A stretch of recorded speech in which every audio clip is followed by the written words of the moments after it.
Dans un AN 4 mois, la Côte d'Ivoire accueillera des équipes africaines pour la 34e édition de la CAN. Pour s'assurer de l'avancement des travaux, une mission de la CAF conduite par le secrétaire général Veron Mozangomba a été diligentée, depuis hier sur le sol ivoirien. Pendant que la CAF manifeste une satisfaction, le gouvernement ivoirien mesure l'ampleur des charges. La journée du 7 février a marqué le début des visites sur les chantiers en lien avec la prochaine CAN. Une délégation jumelée CAF, COCAN a été à Korogo. Au terme de la visite, la réaction du secrétaire général n'a pas tardé. Réaction du SG de la CAF après la visite, SG de la CAF a exprimé ses satisfactions, c'est encourageant. On a visité le centre d'hébergement des équipes, j'ai envoyé les employés de la CAF, ils vont travailler sur ce site, Korogo. Maintenant, c'est la visite de stade qui est la pièce la plus importante du tournoi. Ce n'est pas encore fini mais c'est déjà très beau. Les travaux avancent très bien. J'espère que le rythme continue. Personnellement je suis satisfait, a-t-il réagi.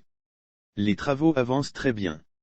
Personnellement je suis satisfait. Depuis le 25 janvier, une mission de contrôle de l'Office national des sports s'effectue.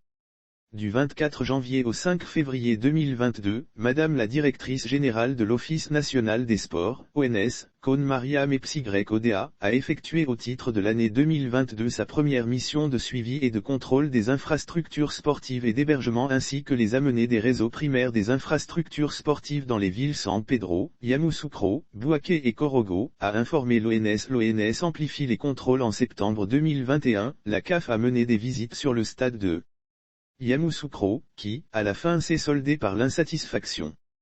Il s'en est suivi la non-homologation du dit stade. Pour éviter cette énième fougue et la question de tenir dans le délai exerce une forte pression sur le gouvernement. Raison pour laquelle, la mission a porté sur le point des travaux effectués, les travaux restants, les points de non-conformité des cahiers de charges des stades CAF et FIFA, ainsi que les actions à mener pour le respect des délais. Depuis cette dernière visite de la CAF, le gouvernement ivoirien multiplie les contrôles minutieux des travaux. Ce qui a permis au Premier ministre Patrick Achi de visiter les travaux du côté de Korogo le samedi dernier. Lire aussi qu'en Côte d'Ivoire 2023, les travaux avancent à grands pas. En attendant l'arrivée de la CAF en rappel, la prochaine CAN se disputera en Côte d'Ivoire du 23 juin au 23 juillet 2023. Les compétitions auront lieu sur 6 stades à savoir, le stade d'Ebimpé, stade Félix Houphouët-Boigny, stade de Bouaké, stade de Korogo et le stade de San Pedro. L'État de Côte d'Ivoire compte respecter les cahiers de charges.